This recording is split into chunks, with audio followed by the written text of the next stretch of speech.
बिस्मिल्लाहिर्रहमानिर्रहीम। अस्सलाम वालेकुम व्यूअर्स, मैं हूं हैदर हयात खान। मुल्क के सियासी हालात का जिक्र करें तो हम लोग एक चीज़ को बहुत इग्नोर कर रहे हैं। बलूचिस्तान अवामी पार्टी जो इस वक्त सबसे ज़्यादा पावर इस वक्त जिस पॉलिटिकल पार्टी के पास है, आप देखें चेयरमैन सेनेट बलूचिस्तान अवामी पार्टी का है। केयर टेकर प्राइम मिनिस्टर, वैसे तो उन्होंने सेनेट की सीट से रिज़ाइन कर दिया है, लेकिन उनकी सियासी वाबस्तगी बलूचिस्तान अवामी पार्टी से हमारे जो केयर टेकर इंटरिम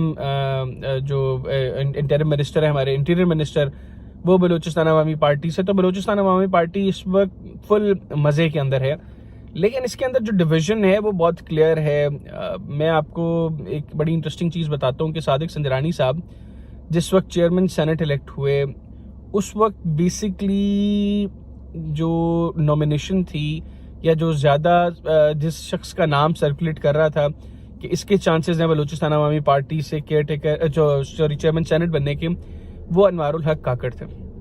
जी, सादिक संजरानी नहीं, अनवारुल हक काकड़ का नाम आ रहा था कि अनवारुल हक काकड़ जो है वो चेयरमैन सेनेट बनेंगे। लेकिन उस वक्त फिर सादिक संजरानी साहब ने लॉबिंग की और वो लॉबिंग कामयाब हुई। नेक टाइम के ऊपर वो लोगों को कन्विंस करने में कामयाब हुए और अनवारुल हक काकड़ साहब की जगह सादिक संजरानी को चेयरमैन सेनेट बना दिया गया। उसके बाद इन दोनों के इख्तलाफात बहुत ज़्यादा हो गए और कुछ लोगों ने मुझे ये बताया जो इस सारे मामले को बहुत डीपली कवर करते हैं कि सादिक संजरानी साहब के कमरे में जाना पसंद नहीं करते थे अनवारुल हक काकड़ साहब, और इन दोनों की कई साल तक जो है वो इस तरीके से मुलाकात भी नहीं हुई।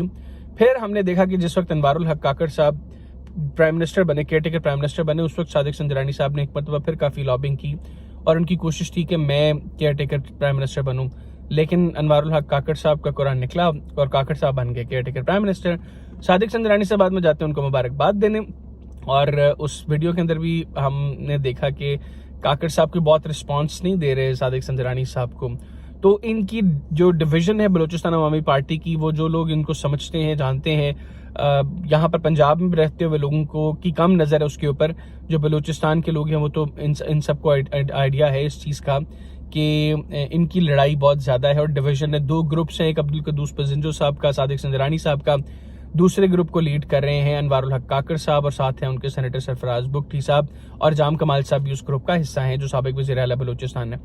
अब इंटरेस्टिंगली हमें इस चीज़ का अंदाज़ा है कि अख्तर जान मैंगल साहब और अनवारुल हक काकड़ साहब की भी आपस में जो है वो रिफ्ट है, और जब अनवारुल हक काकड़ साहब का नाम आया तो अख्तर जान मैंगल साहब ने नवाज शरीफ साहब को ख़त भी लिखा था। वो ख़त भी सबके सामने आया जिसके अंदर उन्होंने अपने तहफ़्फ़ुज़ात से आगाह भी किया था, और मैंगल साहब खुश नहीं थे काकड़ साहब की नॉमिनेशन से, और फिर फाइनली काकड़ साहब प्राइम मिनिस्टर भी बन गए इंटरिम।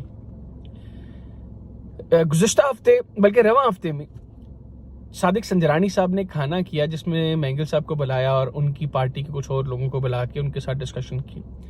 लग ये रहा है कि बलूचिस्तान में अब जो खिचड़ी पक रही है, जो सियासी खिचड़ी पक रही है, उसमें मैंगल साहब संजरानी साहब कोशिश करेंगे कि वो मैंगल साहब के साथ एक ऐसा इत्तेहाद बनाएं जिसमें वो पार्टी को भी इतना मजबूत कर दें, वो बलूचिस्तान का सियासी इत्तेहाद भी इतना मजबूत बन जाए कि काकड़ साहब की स्पेस और काकड़ साहब के ग्रुप को बलूचिस्तान अवामी पार्टी की हद तक स्पेस उनके लिए ख़त्म कर दी जाए। और वैसे भी सब लोगों को इस चीज़ का पता है कि काकड़ साहब ने और जाम कमाल साहब ने मुलाकात की थी मरीम नवाज साहिबा से जिस वक्त वो इंटरिम प्राइम मिनिस्टर बने उससे पहले, और उस वक्त ये खबरें भी आ रही थी कि किसी भी ज्वाइन कर लेंगे PMLN को। तो अब शायद अगर ये ग्रुप कामयाब हो जाता है अख्तर जान मैंगल साहब को किसी तरह के पॉलिटिकल अलायंस में लेकर जाने के लिए, तो फिर शायद काकड़ साहब जैसे ही इंटरिम प्राइम मिनिस्टरशिप से फारिग होंगे तो काकड़ साहब, जाम कमाल साहब और सादिक और जो है सरफराज बुगटी साहब, ये बाकायदा तौर पर मुस्लिम लीग नून में शामिल हो जाएंगे। तो ये सिचुएशन है इस वक्त जिसके ऊपर लोगों की नज़र कम है, लेकिन मेरी कोशिश होती है कि जितनी भी अपडेट्स हैं उनके हवाले से आपको आगाह करता रहूँ। तो ये अगर इल्हाक हो जाता है मैंगल साहब का और बलूचिस्तान अवामी पार्टी का जो वो ग्रुप है जिसको सादिक संजरानी साहब देख रहे हैं, अब्दुल कद्दूस पजिंजो साहब देख रहे हैं, तो ये भी एक मजबूत इत्तेहाद होगा बलूचिस्तान की हद तक। लेकिन दूसरी जानब मुस्लिम लीग नवाज, वो भी अपने वोट बैंक को बहुत ज़्यादा बेहतर करने की कोशिश कर रही है बलूचिस्तान के अंदर। अगर ये लोग मुस्लिम लीग नवाज में जाते हैं तो यकीनी तौर पर मुस्लिम लीग नवाज की भी पोजीशन कंपैरेटिवली बलूचिस्तान के अंदर बेहतर होगी। अब होता क्या है ये तो मुस्तकबिल बताएगा। मेरे पास जो खबरें थी, जो इत्तलात थी, जो अपडेट्स थी, वो मैंने आपके साथ शेयर की। उम्मीद करता हूँ कि आपकी वीडियो पसंद आई होगी। अपना फीडबैक मेरे साथ ज़रूर शेयर करिएगा। बहुत शुक्रिया। अल्लाह हाफ़िज़।